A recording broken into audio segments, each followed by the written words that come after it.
My advice to black people, when a white man calls you the N-word, just call him gay. And when you call him gay, don't call him gay like you wonder if he is.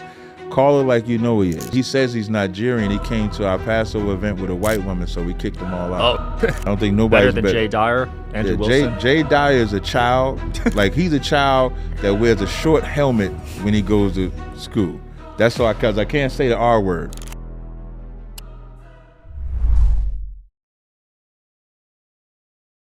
All right, guys, got him back on. God damn, you pissed a lot of people off last time. That's a good thing then. Man, I couldn't believe some of the comments.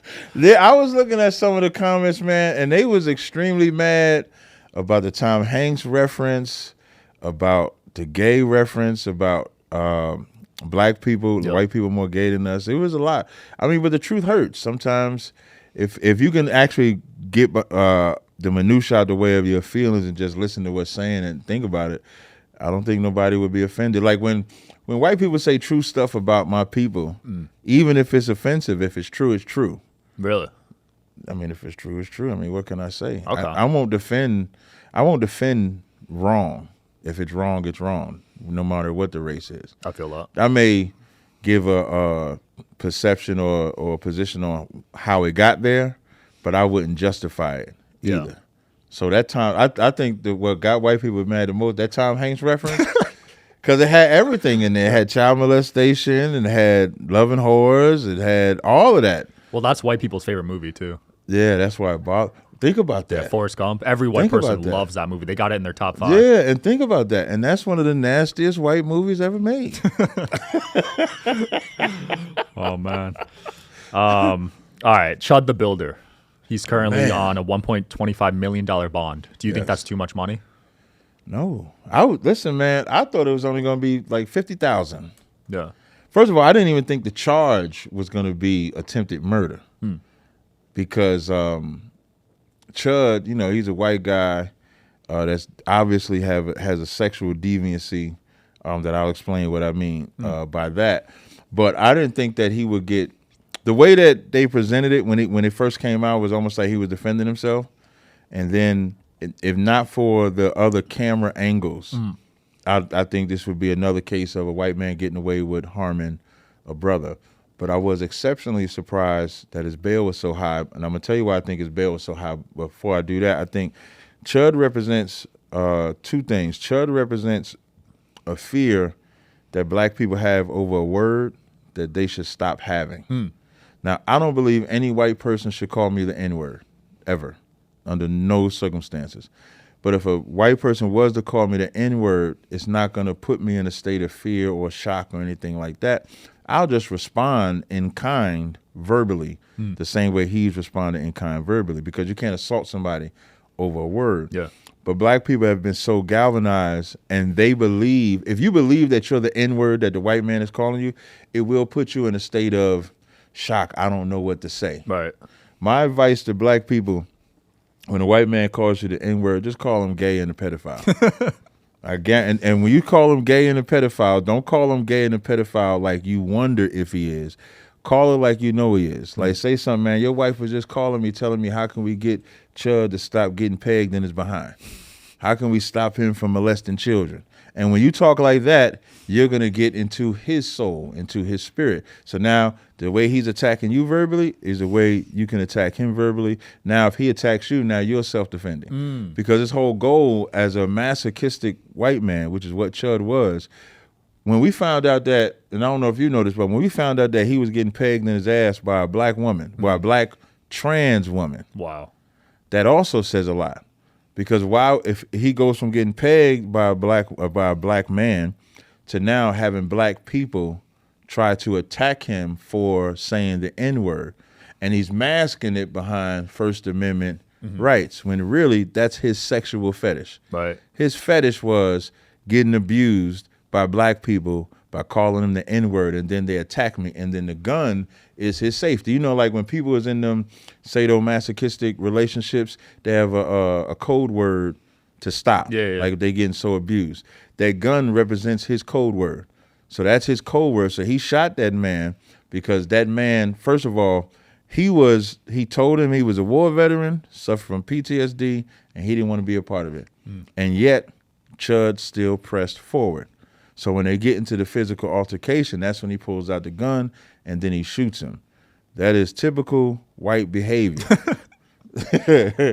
White people think that they can do anything to us. So you have to be able to defend yourself spiritually, mentally, sometimes physically, but verbally is the first place that you defend yourself. And you could tell he had enough sense to know who to test and who not to test. Like I saw him call somebody the N-word at a gas station and the cat knocked his head off his head. He didn't do nothing to him because he knew that one is not going to do anything to him. So I think it was premeditated because there was a tweet that they found that he had tweeted on May 7th, that said he was going to shoot a chimp and get off and incite black people. Jeez. And on the subject of chimps, let me piss white people off even more. On the subject of chimps, I don't know why white people insist on calling black people monkeys or chimps when white people look like that. When you skim down, if you were to take a white man and take his beard and all his mustache and just look at his mouth and look at that chimp's mouth, that's the same mouth. It's not a different mouth. Like, black people's lips are full. Right. Their nose is full. Their face is full. White people's lips is flat. White people got the flat monkey lips. Like, that's why black people, y'all got to know how to fight against these white people, man. You getting mad because they calling you a monkey? Why? Listen, they would never find us. If they described a black person looking like a monkey, they would never find us. But if we describe a white man looking like a monkey, they find a lot of them. So they gotta really look at the psychology of it. So now you see that he premeditated shooting this person. Not saying premeditated shooting this one in particular, but shooting a black person was on his agenda of fame. And now it looked like it's backfire. Yeah. And it didn't just backfire for him, it backfired for white supremacists. Because you'll notice like the Nick Fuentes and individuals like that are not standing with Chud, because what Chud did from a white supremacist standpoint is he made, what they call it, black fatigue, that term black fatigue, he increased it. Because now black people, so now I'm speaking from a white supremacist angle. Yeah. Now black people have a legit argument to further push white people attacking them for no reason. At a time where white supremacists might think that it could go away. Now he just brought it back, which is why I think that bail is $1.2 million. Because I think them white people in Indianapolis is mad that he did that to a black person and was wrong. If it was reversed, he wouldn't be in jail. Yeah. So the fact that he's in jail, the fact that they're saying they're going to stop the crowdfunding money that he raised, and so he got to get money from somewhere else. And here's another thing that white supremacists don't like. He begging a Jewish man to get him out of jail.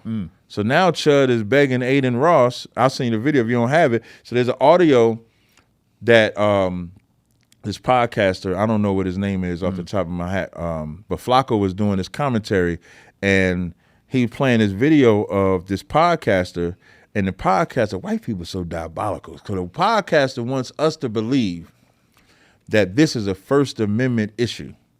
And the podcaster is saying, black people, if you want your rights protected, then you got to stand with us on this issue because this is a First Amendment issue. This is not a First Amendment issue. This is an issue of a white man shot a black man because he's black and he's in jail for attempted murder. This is not a First Amendment issue, so we're not going to stand with that. And then he has Aiden Ross where he tells Aiden Ross that I will box for you for free if you can help get me out of jail. That's crazy work. So he's going to get Aiden's lawyer probably. Well, Aiden, from what I saw in the video, at least, Aiden said F no. Oh, yeah? Yeah, Aiden said no. He's not going to help him. Shout out to Aiden because, I mean, he usually takes people that have been canceled and gives them a platform. Brand risk boxing. But when you think about it, this ain't really a canceling thing because cancel is like if you say something. Like true freedom of speech being violated, like we take advantage of that. Like my organization, ISUPK, Commander Jenny Hanna has taught us how to utilize free speech to when we go in the corners and we say the things that we say what free speech says, I could do it. So I could see Aiden saying if they was trying to shut Chud the Builder down for saying the N-word, and Aiden supported that, and you say like he supports people with cancer, I could see that. But Chud's not being shut down for saying the N-word. He's being shut down because he shot a black man who was a war veteran who did not want to participate in his games. I wish the war veteran had a weapon and would have shot him in the knee. Yeah. Because I saw this in Virginia. I'll send you this video too. In Virginia, there was a contest. This is all white people. Just so everybody they'll accept it more when it's all white people. So in Virginia, there was this guy. He's at a register, and so two YouTubers, they come up with the phone and they're putting the phone in his face, and he says, get the phone out of my face. I don't want to be filmed. And they kept putting it in his face, and he calmly pulled out his gun and shot him right in the knee. Of course, he gets arrested, he gets charged, but he was found not guilty because I guess, that was his way of defending his space. Now, that is something that you would stand by. But to stand by or justify if America is supposed to be anti-racist, nobody should stand with Chud the Builder for shooting him because he was black. Nobody should. We'll see how it plays out. Yeah, we'll see. I don't know. I don't know, man. It's not looking good. It's really not. Listen, I've seen white people do things to black people, get no indictment, get found not guilty, don't get charged. I remember Kai Gurley in Brooklyn, New York. The Asian officer was found guilty of killing him, and Kai Gurley was just coming down his hallway in the projects. He didn't commit no crime. The Asian guy, I think they was looking for somebody. He got scared of him just coming down the stairs, shot and unalived him. They found him guilty, and the prosecutor told the judge to give him no time. So, damn. Yeah, I would never trust this system. Yeah. That's why black people think we paralegals, because we have to come up with ways to try to fight the system because the system don't stand for us. I feel that, man. The system don't rock with us at all. So, we'll see how it plays out. So I'm not sure. We'll see. I did want to. Where you say this water from? That's from New Zealand. Boy, this like New it? Zealand. Yeah, and I don't even like sparkling water, but this water good as hell right here. Shout out to Anti-Pose, man. Stocking up the studio. I did want to ask you about this because you've debated this guy. So God Logic, have you seen his lawsuit? God Logic got a lawsuit? He's getting sued.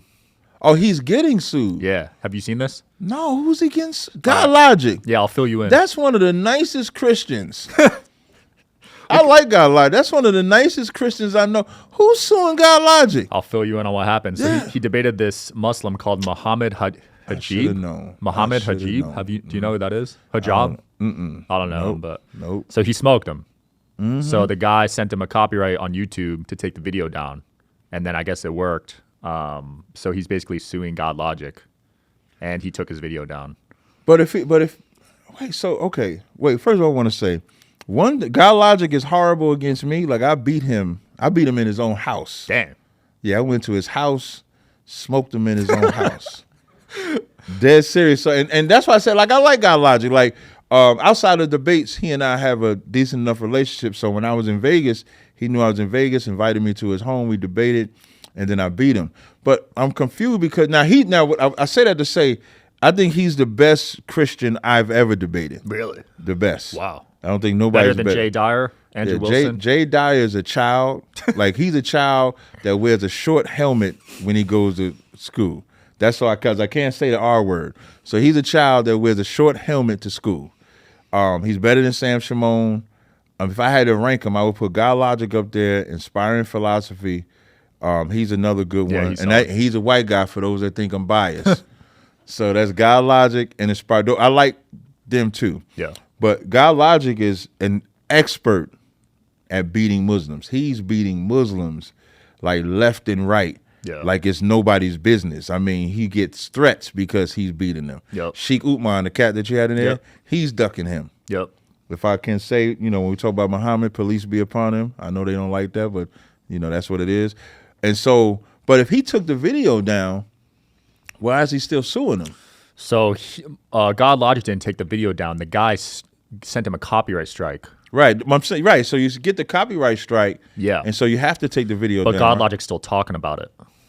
He's still talking about beating him. Why he can't talk about it? Yeah, but he doesn't like that. So this Muhammad Hajib. Muhammad shouldn't debate no more. Muhammad's a bitch.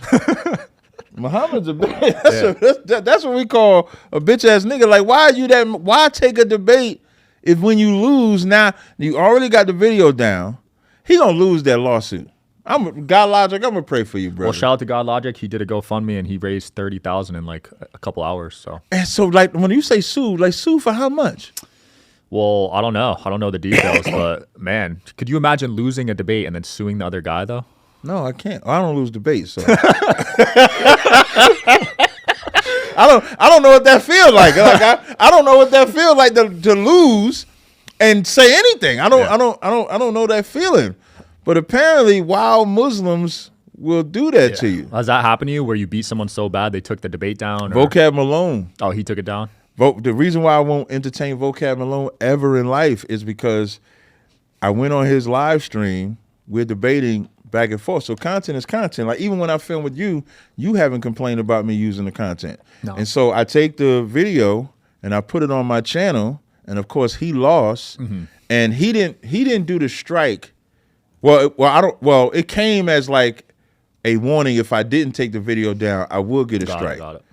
And I didn't respect that because there's things that I've done for Vocab when he wanted certain things done, when he asked if I can get in contact with. So there's things that I've done with him and him being a white guy, and I still did things for him. So I didn't like that he gave me a strike. Yeah. So I went through that, but I took the video down, but I keep talking about it. Yeah. And I told him to his face, like I called him a bitch to his face.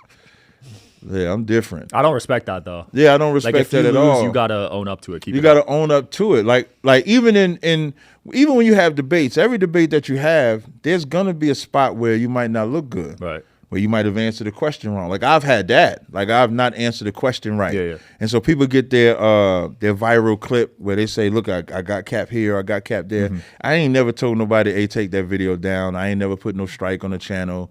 I ain't never did nothing like that. It didn't make no sense to me to do it. Just I feel that. Let it do it. Yes, I don't respect the Muslims. But I ain't surprised because the Muslims been on God Logic for a minute. Yeah. I told Logic he need to have some security with him. You think they're violent like that? Yeah. Damn. Muslims? Yeah. Muslims. I think there was a couple months ago, I think he was in a park or something like that, and some Muslims kind of walked up to him. So I told him, I said, you shouldn't go anywhere. Wow. You know, I advised him. Who knows if he listened to it or not. You know, Christians, you know, they hard.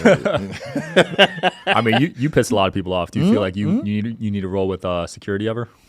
It's our protocol, even if I didn't piss nobody off. Really? In our school, we always take shamar. We call it shamar security for us so that they can, because I'm debating, I'm not watching. Right. So they're the ones watching. That's what shamar means. Shamar means watch. So we always take somebody with us. Damn. Yeah. That's smart. That's smart. Yeah. You think about what we say.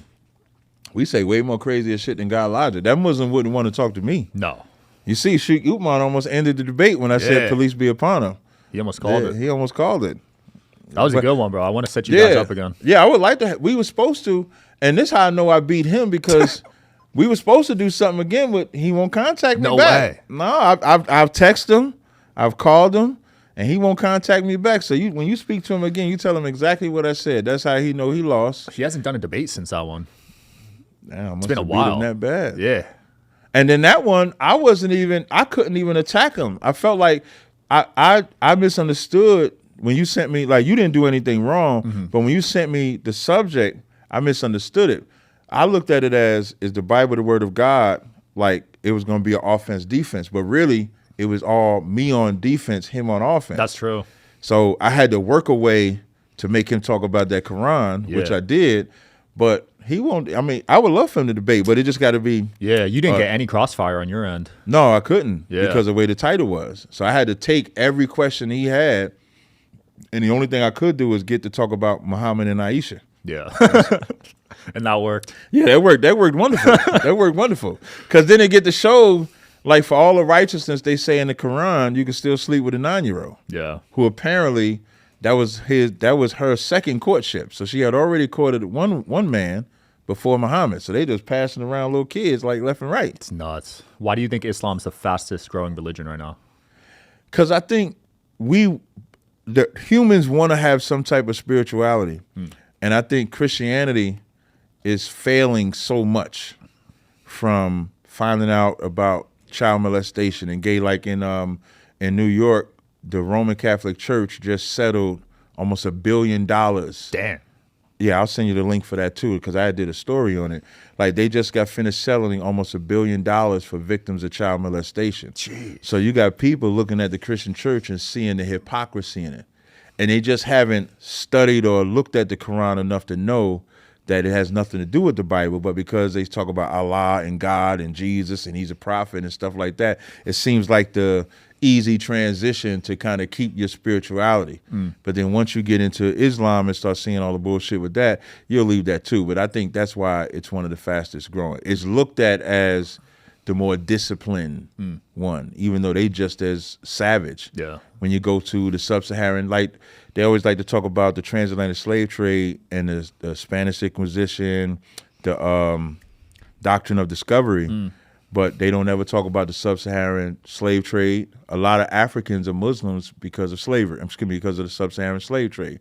Because the Muslims was out there slaying and unaliving people left and right and pretty much doing the same thing as Christians. But first, people forget about that part of history. So that's really what it is. The same way we are Christians through the sword is the same way a lot of these people are Muslims is also through the sword. It's the same exact thing. Yeah, I didn't know a lot of Africans are Muslims. Yeah, a lot of Africans. Well, Africans is probably, if they ain't Christian, they Muslim. Like Christianity, I think is still number one. Muslims is number two, but it's rising because Christianity is so flawed. Yeah. Is your stuff growing pretty quick too? Being an Israelite? Yeah. Oh yeah, this joint jumping. Yeah. Yeah. Popping right now. Yeah. Like the past, I want to say maybe like the past 4 years, it has really been. I think the more that the internet has caught up with us, or social media has caught up with us. Like being an Israelite, black people waking up to being an Israelite, you'll start seeing it in the 1800s. My organization was founded in 1969, so we've been teaching this since that long. But in the past couple of years, getting on the different platforms has exposed us, and it starts off as curiosity first. Right. So I had like Tyler Oliveira want to come by. I had I can't remember. That one guy, Fred, came by. I texted you. Yeah, Fred came by. So a lot of people, the curiosity they want to see. Like, are we as crazy as the videos look? Yeah. And then when you talk to us and see, oh, they ain't as dumb as I thought, now more people want to communicate with us. So like the past 4 years, I've seen it jump. I just kicked this, what's it, Thorough Dez? He's well, he says he's Nigerian. He came to our Passover event with a white woman, so we kicked them all out. Oh, shit. Yeah. Damn. You didn't let him in? Yeah. Well, we was going to let him in, but I told him his fake white girlfriend, because he told us it was his girlfriend. But when they get there, we find out that she's just a content creator, too. Ah, damn. So then I tell him, I said, well, we got to put her out. I said, if you want to stay, we'll let you stay. So he was like, okay, cool. So when we go to kick her out, he jumps in front of us and says, I'm not letting you put my white girl out. And so I told Ishayala to scoop him up and get him up out of there. So he scooped him up. So he knew we was going to put him out. Yeah. But he didn't know we was going to scoop him up. So when we scoop him up, that's legit. Like his facial reaction to that is a pure reaction. So they scoop him up and then we threw him out. So you don't allow any white people on the property? Nah. Wow. Nah. If your daddy white, you can't. Now, if your mama's white but your daddy is one of us, then that's fine. But if your daddy's a white person, or not an Israelite, I'll say it. So if your daddy's African or something like that, you can't. How do you verify that? We ask them. Oh, so you just trust their word? Not always, because sometimes, like, if we ask them, we gauge it, by the way they act, the way they look, maybe their mannerisms. People may not understand when I say this, but we gauge it by the spirit, too. So if I can look at their spirit, I can tell sometimes. Like, there was one time this African came to my school, and he was like, I'm Jamaican. I didn't believe him. But one of the men that outranked me said, no, let's see. And we bring him up in there. And I ended up throwing him down the stairs because he like jumped up, talk about I rebuke y'all or something like that. Holy crap. So me and General Haas, we grabbed him and threw his ass down the stairs and got him up out of there. Damn. Yeah. So you have like a sixth sense, you could tell sometimes. Yeah, sometimes. You look at their spirit. Yeah, you gauge their spirit. So like if they say they're not white, you just start talking about white people enough. If they say they're not African, you start talking about African people enough. It ain't that hard. It ain't magic like that. To find out, but you can find out. It's not that hard. Yeah. Who are you debating next? You gonna debate 607 Unk again? Yeah, I'm thinking it's either 607 or Big Homie. Big Homie? Ooh, that'd be a good one. It's not going to be that good. I actually like Big Homie, to be honest. He's a good dude. Yeah, Big Homie's a good dude, but people don't understand, like, when it comes to debate, I think people have a concept of debating, but not knowing what it really is. So Big Homie, he probably think he's going to do well, but he's going to fail bad. I try to treat him a little differently because he's a brother. I'll be like, hey, you sure you want to do this? Yeah. But yeah, that's the next one I got coming up. 607, when I sat with 607 the first time, it was interesting because I thought it was going to be really a debate, but then when he was talking, I was like, okay, I understand what he's saying, but I didn't know why he was saying it that way. So then I became his translator. You know, like if a deaf person can't talk, so they do the hand signs and if somebody so he was deaf, and I just became his translator. And it kind of made for a good enough connection. So we are going to do a part 2, and we'll just see how it goes. And I'm cool. So I'm at a point where if you ain't battling me, then I'll just have a conversation. You'll be nice. But if you begin to battle me, because I turn into a different person when it's battling, because debating, I have to kill you. Yeah. Like, I have to break you. I saw that. Yeah, your debate with the Sheik, you were a different person. Yeah, like if we're in debate mode, I'm not nice, I'm not kind, I'm an asshole, I'm an antagonist, I'm on offense, I'm on defense, I'll play dumb, I'll make you think you're smart. I do all of that in one debate, so it's a whole different mood, and not up until this point, nobody's been able to handle it all the way. Yeah. What's the most heated it's got with someone? There was a cat, he's in jail now for PDF. Oh, you said this last time. Yeah, he acted like he wanted to fight one time. Damn. Yeah, so we tested that. Oh yeah, you threw hands after? No, we didn't. I just said if you want to cross the rope, cross the line, and he didn't want to do that. I want to do a reparations debate with you, but I feel like it might get too heated. Reparations debate? Yeah, did you see the one I just did with Austin? With that white boy? Yeah. I would love to have that conversation with that white boy. Austin is terrible. He's too nice. Well, he's too dumb. Like what it is, and this is the thing about debates, you can't be afraid of being offensive in a debate. So I get why you're saying too nice.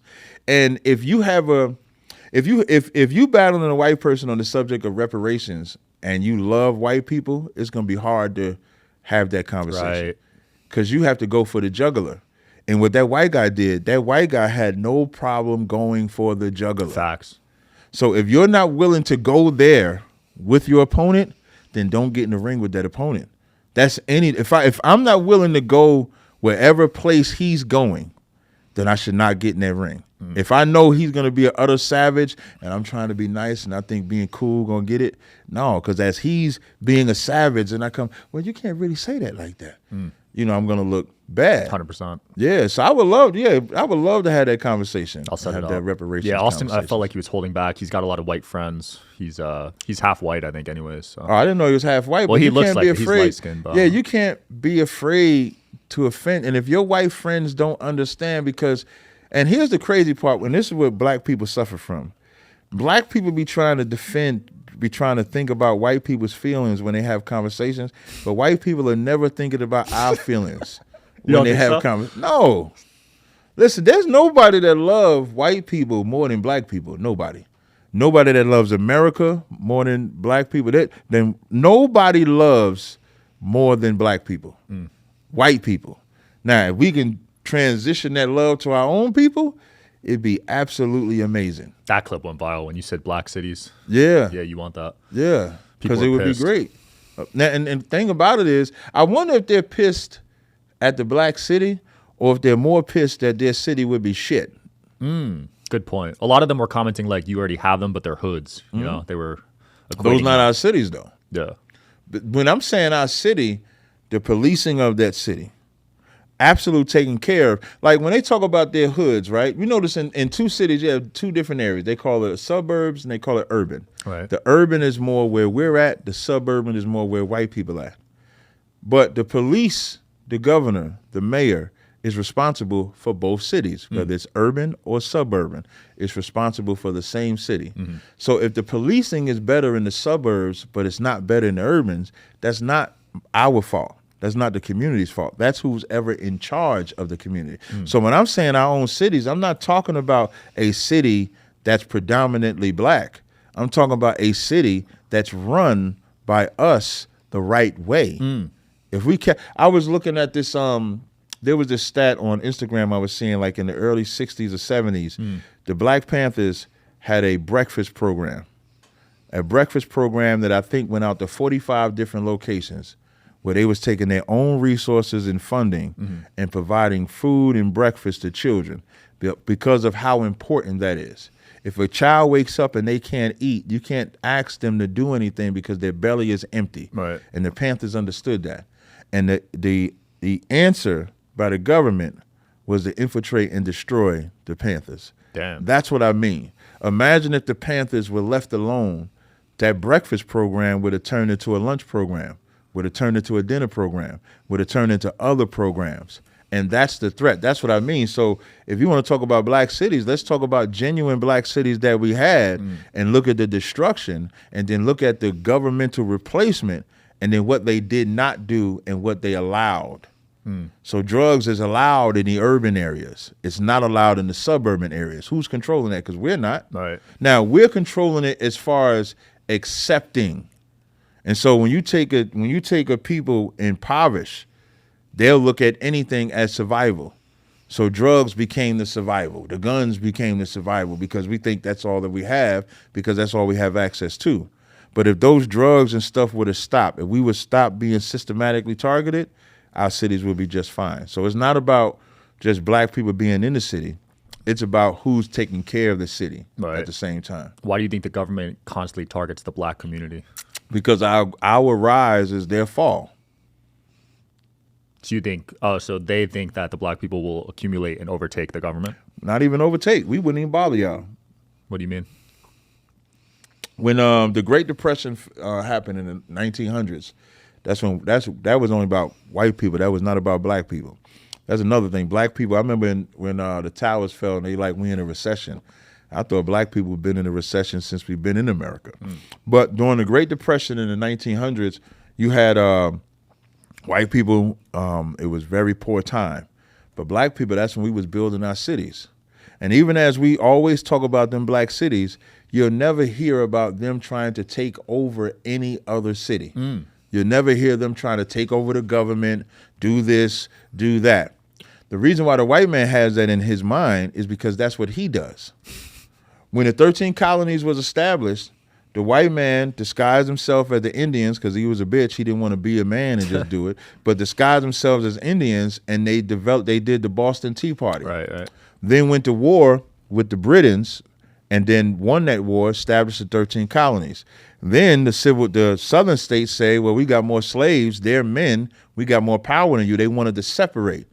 And so they had the Civil War. The South loses the war. They make the compromise of 3/5 of a man. And so now they continue. So the white man, because he thinks that way, he thinks we think that way. That's why. So when he see us grow them cities in like 20 to 30 years removed from slavery, that's an instant threat.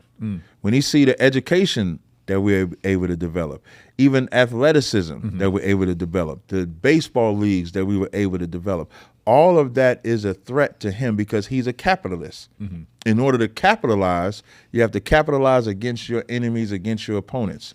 We'll always be an opponent. There's a good book called The Black Image in the White Mind. It was written from 1814 to 1917. It's a 100-year book by Charles Fredrickson, I believe is the man's name. And in that book, he breaks down the history of black people and white people. And it says in there that we are like oil and water. America was never meant for us blacks to be free. It was always meant for us to be enslaved. Wow. And so now you're taking two people that live in two different directions and then now asking them to mesh together. Yeah.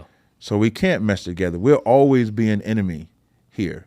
They'll give us a few tokens, like they gave that African president, because he's not black, he's African. They gave the African president. They'll give you the Black Caucus. They'll give you the NAACP. They'll give you things to pacify you, but they'll never give you true power. Right. Because if you get power, just like it's inspiring. Like I think this is the 250th year coming up, right? Yeah. For America. You know how inspiring that is for white America? Yeah. That's for white kids to say this country been established for 250 years. It's inspiring. They can go read the stories. They can read about George Washington, what he did. They can read about all the different white heroes that they did, and it's inspiring for them to do better. If we had something inspiring for us to do better, the white man looks at it like we would think to dominate him. So that's why, because we're the threat. We're never not going to be a threat here at all. There's not one point in time that we'll live in this place that we won't be a threat. Damn. Yeah, you're right, though. They'll give you some crumbs like MLK Day, Black History Month. MLK Day, Black History, and then they'll take that shit. Like, I don't like Martin Luther King at all. Really? No, hell no. Why? I don't think he liked himself. David Banner been getting a lot of flack. So David Banner was saying that he don't believe that Martin Luther King liked himself when he died. Wow. Because Martin Luther King made the statement, he feel like he leading his people into a burning bush. I saw that. Because, and I agree with David Banner 100%. Because what David Banner is trying to get people to see, if Martin Luther King makes that statement, then he's regretting what he's doing. And he's seeing the realization that I got my people kissing the white man's ass and we still not getting nothing. And then maybe thinking about what we had before we was kissing the white man's ass when we had something and regretting it. You got to get out of your feelings. So that's why I don't like Martin, because Martin, every time somebody like myself speaks this way, white people are going to bring up Martin and say, we got to bring like that. We got to speak like that. We got to speak togetherness. Even though with all that togetherness that Martin taught, he still was killed by a white man. Yeah. So it didn't matter. But then Trump, he don't want that MLK Day. He don't want Juneteenth. He don't want none of these days. So they'll never want us to fully be ourselves here. And it'll always be like that. So what we have to realize is that we should stop asking to get along with them. We shouldn't ask to not get along with them. We shouldn't ask them for nothing except to leave us alone. And when I say leave us alone, no drugs, no abortion clinics, no gay agenda, no none of that. And then just see how we would be if you stop systematically oppressing us. Leave us alone for 10 years.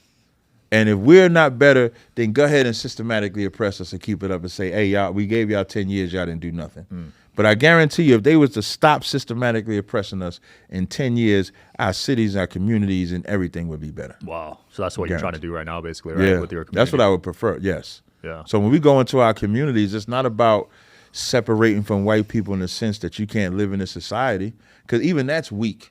It's weak to say that I can't work among white people, I can't be around white people. It's like I don't have the fortitude to do so. I can't be around them and do my job, they do their job, but then you support your people and I support your people. Yes, I can.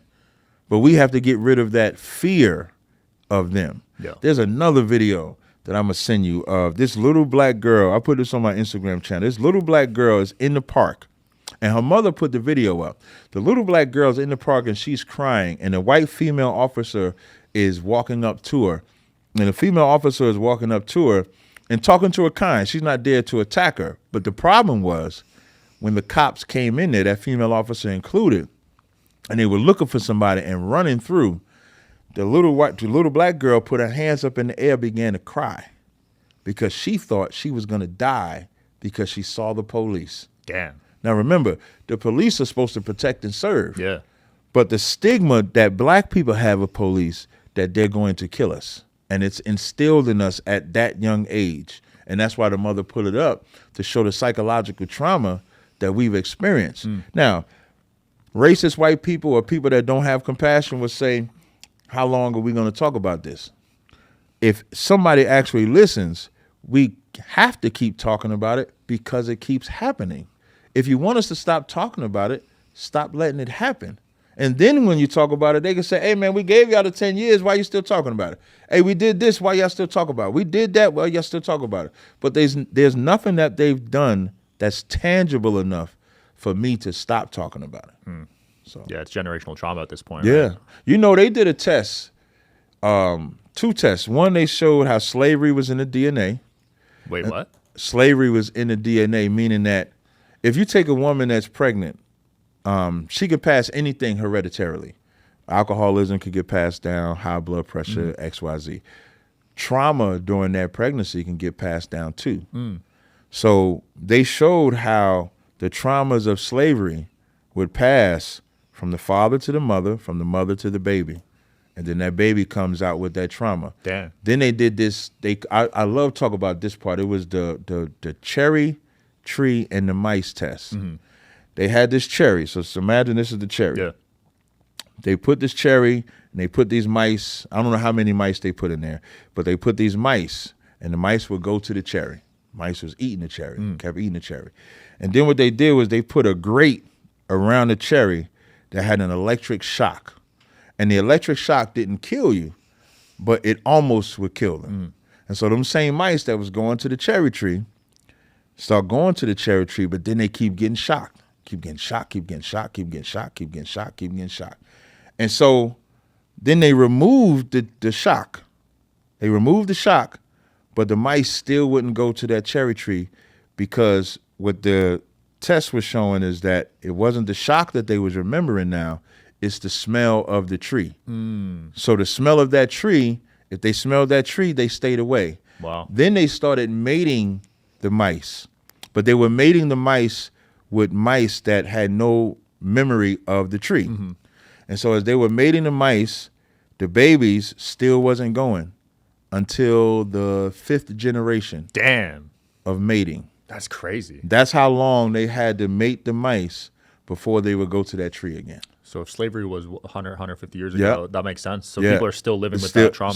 Still, because although the physical shackles are gone, the mental shackles is still there. Right. And it'll still be there for 2 more generations. It'll still be there. Yep. What I love about my organization is that we have taught our people to get rid of those mental shackles. So now, when the mental shackles come off of me, when I raise my children, I don't raise them with an inferiority to white people complex.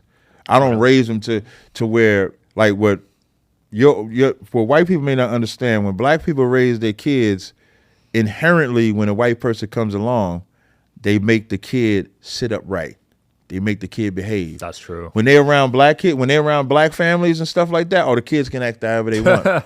But when a white person comes around, they instantly make them sit upright. Yeah. When we're driving in the car with our kids in the car, if a cop car comes behind us because we're so racially profiled, we tell the kids, stop moving, as if kids now can't move in the car. We make sure the seatbelt is on. We make sure we at 10 to 2. We're driving a certain way. We're yes, sir. No, ma'am. Thank you, sir. Like that. But with our people, we're not. So we're teaching our children that I can act however I want with black people, but with white people, I have to be on my P's and Q's. Whereas in our school, we teach you to treat people how they deserve to be treated, no matter who they are. So we don't treat our children or myself, I don't treat white people cruel because they're white. If you deserve to be treated cruel, you will. Okay. If you deserve to have respect, you will. So that's how you get rid of that mental. So ISUBK is like the cure for that cherry tree. Interesting. Yeah. So you don't view white people a certain way? I view them as the devil. I like when I make him laugh from the back. Now, are there rankings, though? Because you got Asians, you got Europeans, you got American whites. Like, do you see them differently or all the same? Yeah, the white man is the quintessential devil. Damn. Like the epitome. Like, because we could be devil. Like, black people could be devils. Like in the Bible, in John 8:44, Christ said, ye of your father the devil. He was talking to his own people when he said that. So this is not to say that I can't be a devil. Now, I'm not a devil. I'm just using it as an example. So when we say the devil, when you talk about somebody that personifies deception, thievery, murder, rape, PDF, war, violence, that is the white man. Now, after that, in my order, this is my order, I would put whites, Arabs, whites, Arabs, Africans, Asians, and then everybody else. Oh, okay. So you got Asians above Africans. Yeah. No. I got Africans above Asians. Okay. So it's whites, Arabs, Africans, Asians. That's my order. Got it. And I do the whites because that's obvious. The Arabs, because they also had us enslaved. They're just as diabolical. The Africans, they're the ones that sold us to the white man. And the Asians, they're the ones that take advantage of us in black communities and shit like that. So that's my order. Asians do that? Yeah, Asians come into our community and do everything. Really? The beauty supply store, the Chinese restaurants. Yeah, when our sisters go get their hair and nails done, it's an Asian doing that. Isn't that good though? It's cheap. No, I would rather that job. It's a job though. Think about the money that they make. So when a black person has her own nail salon store, pedicure shop, that money should be funneling to her. Okay. But we're not allowed to have those businesses. Like our businesses were sold. Like the white man used us. Like when the white man want to sell black people, he sells us the best way. He tells the other nations, "Oh, we're gonna put y'all in the black community, and you're gonna flourish." That's why East Indians can come into the town, the Arabs, the Chinese, they can all come into black communities. And we have to create things like buy black. You never heard Asians say buy Asian. Yeah. You never heard Africans say buy African. You never heard America say buy American. You don't hear that. You hear that with us because our businesses were targeted. Our businesses were destroyed. Yeah. So we're the cure for that. So we teach us to buy, and I'm not against buying from any business. If it's good, it's good. Like I don't think you should buy from a black business just because they black if it's trash. Okay. But if it's good, then you should support it. But you'll pay extra knowing it's a black business versus a white-owned business? Would I pay extra? Yeah, for the same quality service. Yeah, because I think we all pay extra. Like, because we pay by brand now. Brand makes it extra. Like, I just saw some people, what's that watch? What is it, APs? Oh, I know what you're talking about. Yeah, AP. These motherfuckers was going crazy over AP watch. Yeah. First of all, and this is what I mean by brand. First of all, entertainers were mad that AP was even making the watch. Yeah, because it was cheap. Because it was cheap. Because their goal was to floss. I got this AP watch, so it was like a status. Yep. So this goes to what I pay more for somebody else. I think we all pay more because you're paying for the brand as opposed to the shoe. Right. If the shoes are the same quality and you got a choice between Jordans and Shacks, most people are buying Jordans. Even though Shaq made his sneaker that price, so you wouldn't be unaliving for the Jordans. Stephon Marbury is another brother. Stephon Marbury made his sneaker cheaper so that people wouldn't unalive. But people didn't want to buy Stephon Marbury's because it didn't cost. Right, the brand. Because we pay for the cost. We needed to cost that much money, so when people see us, we have something. So that's what I want to point out. But that AP thing is crazy, and that goes to the psychology because people was lining up in the stores in droves. They riding, they fighting over a $300 watch. And then I heard they was marking the price up to like $1,000, $3,000, and then AP selling more of them. So it's not even like it's not going to become a classic item. No. They selling it. No, that was dumb. Yeah, they just selling it. But people are hurting, man. The economy's terrible these days. I can't even fault them, honestly. For buying, I'm a fault somebody for paying $3,500 for a $300 watch. I'm a fault. Oh, that's dumb. No, I'm saying the people. Oh, you about the people that are selling it? That waited in line for a day and. Yeah, that's dumb. Yeah, I mean it's dumb, but the economy sucks right now, so I can't even be mad about it. I would fault them for staying in line. I mean, me and you wouldn't do it, but if you're broke, I guess. No, that's what I'm saying. If you're broke, why wait in line for a watch that you can get when the frenzy's over? Like the frenzy's about to be over. Yeah. When the frenzy's over, you'll be able to get that watch on Amazon. Well, probably one day, but for now they're selling it at 3x or whatever. So that's fucking dumb. Wouldn't be me though. I'm not waiting. No. Hell no. No, I wouldn't do none of that. I got a list of names here to end things off. I want you to say what comes to mind. Okay. Wait, let me drink this water. I got some fun ones here. Sexy Red. A roach. You don't like her? No, but I pity her. I pity Sexy Red because Sexy Red represents. And I be wanting to like Sexy Red, but Sexy Red does things that makes me hate her. Some people think she's a CIA op. I don't know if you've seen that. If you call Sexy Red a CIA op, but you're not calling the label that she's on a CIA op, then you're slow. Because it's very easy to target Sexy Red. This is why I have a little bit of compassion for Sexy Red. Sexy Red is a poor black woman in the ghetto. Just like we're all poor in the ghetto, and she wants to get out of the ghetto. So what access does she have? Because she has to be a miracle. In the black community, you have to be a miracle. When a black person goes to college, everybody celebrates it because you have to be a miracle. So she says, well, I'm gonna make this music because this is how I can make money, because I'm raised that this is the only way I can make money musically. This is the only music that'll sell. Now, who controls what music gets sold? The small hats. They control it. So why ain't the small hats the true psyop and then attack that? Because it's easier to attack Sexy Red. I'm not condoning her behavior. That's why I said she's a roach. I'm not condoning the things that she say. But if I had to stop Sexy Red, I'm not attacking Sexy Red. I'm attacking the corporation that made Sexy Red feel comfortable to do what she's doing. I feel that. Because if there was a corporation that said, we're not promoting that does not sell, then she would act differently. So the real psyop is the label that signed her. That's the psyop. She's not the psyop. But most people are afraid to attack and say that. So Sexy Red is the easy target. Yeah. People want to attack a known face, right? Right. They want to attack the weak one. Right. The strength is the small hats that's in charge. We should be talking against them. I don't see as much people talking about them as they talk about Sexy Red because she's easy to talk about. Yeah. Kanye West. Kanye West is probably my hero. Wow. In this regard. I hate Kanye West with them white women. So I want that on the record. But Kanye West is a hero of somebody that does it his way no matter what. In an age where, and lost billions. Yeah.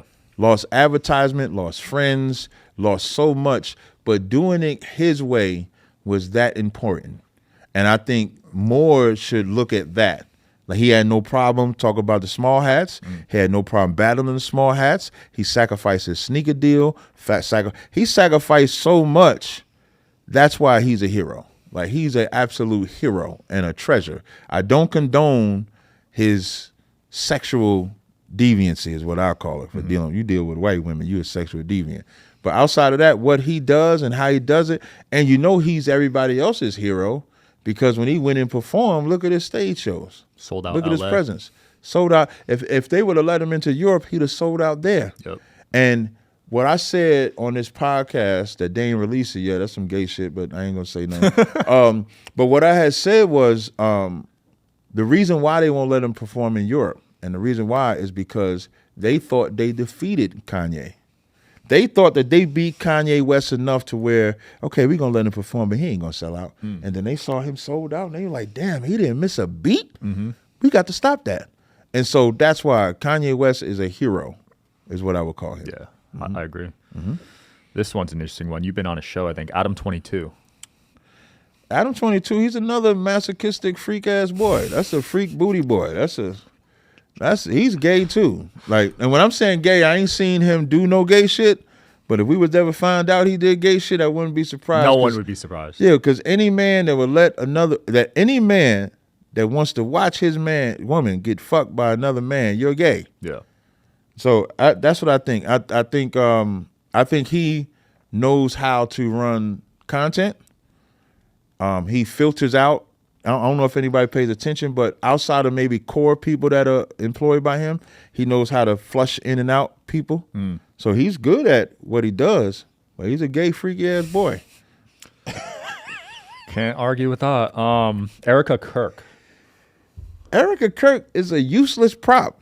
Damn. Like she's useless. Like what the fuck? Like what was Erica before Charlie, except Charlie's wife? She was nothing. And Charlie was the face. Charlie was the one that galvanized America by battling college students. He was the one that spoke on various topics.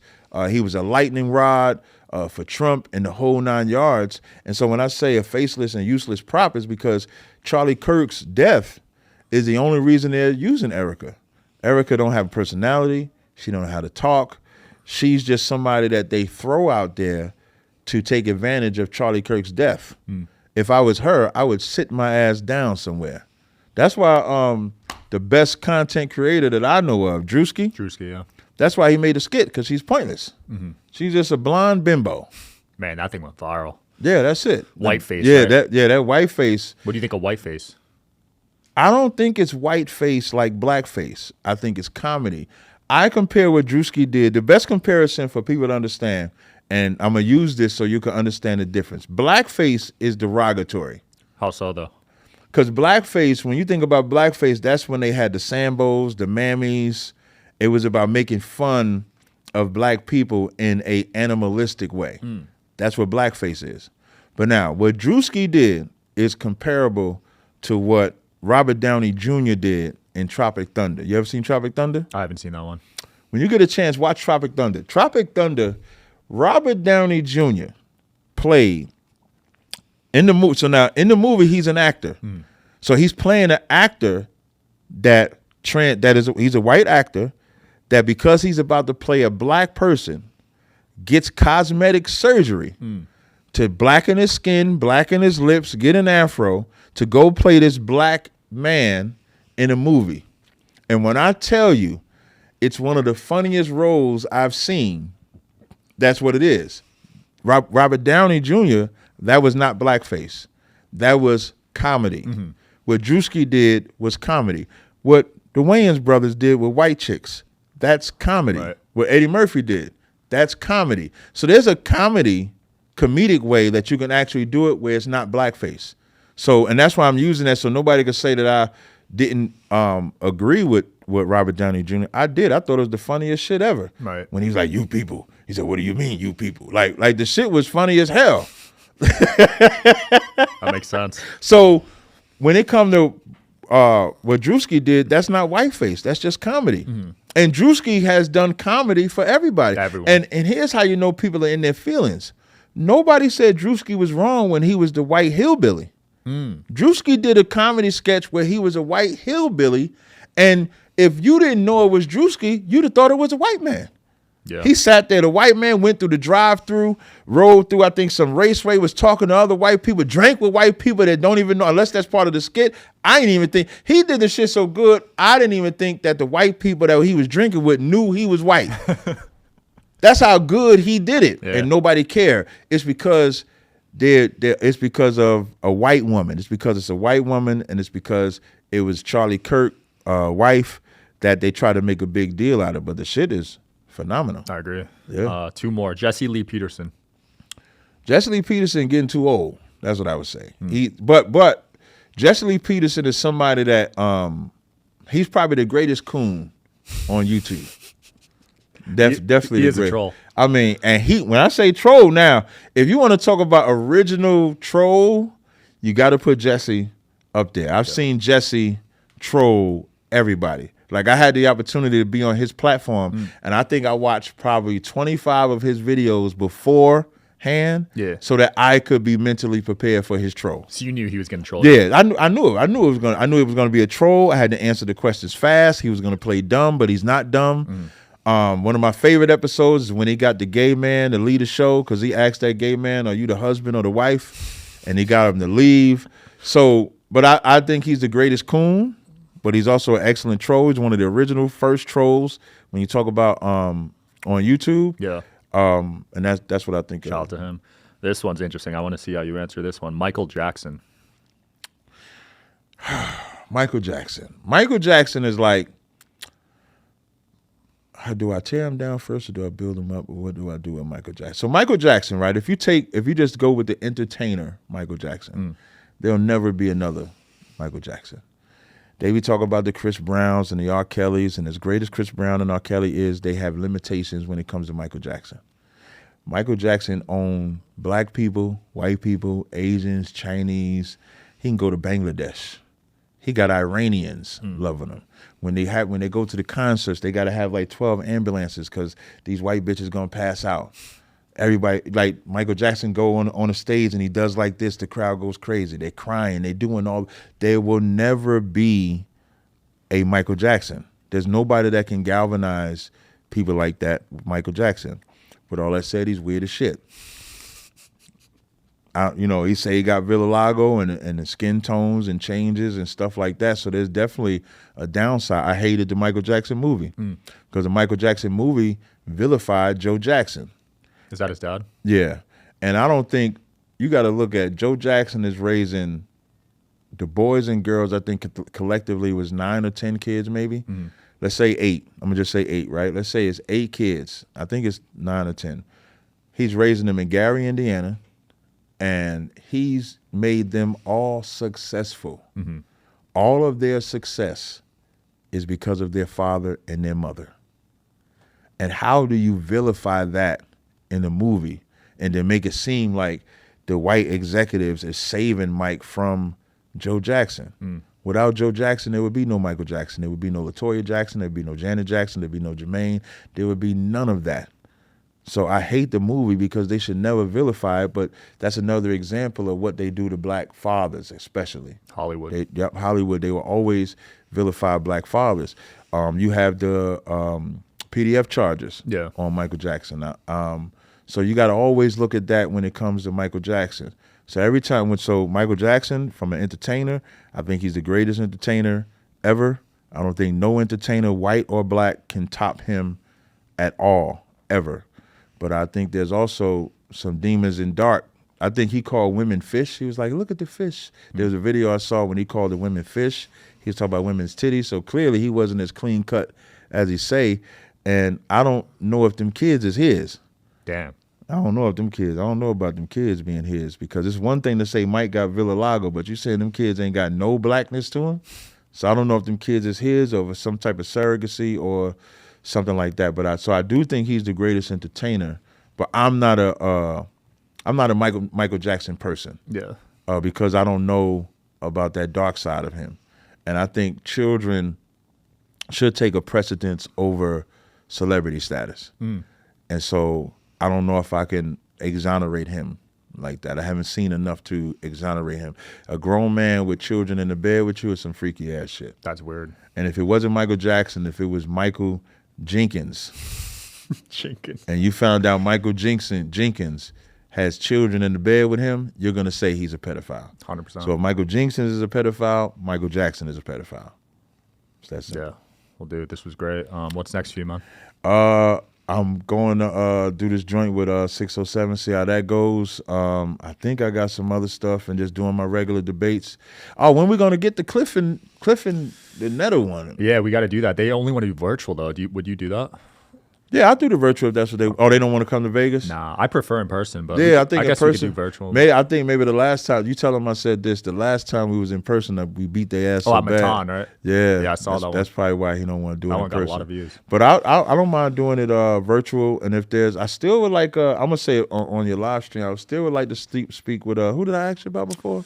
Nick Fuentes. Fuentes, yeah. He turned it down last time, but now he's in some drama with Blazarian. Did you see that? Him and Dan Blazarian are beefing heavy. Yeah. Jake Shields just cut off Nick Fuentes as well.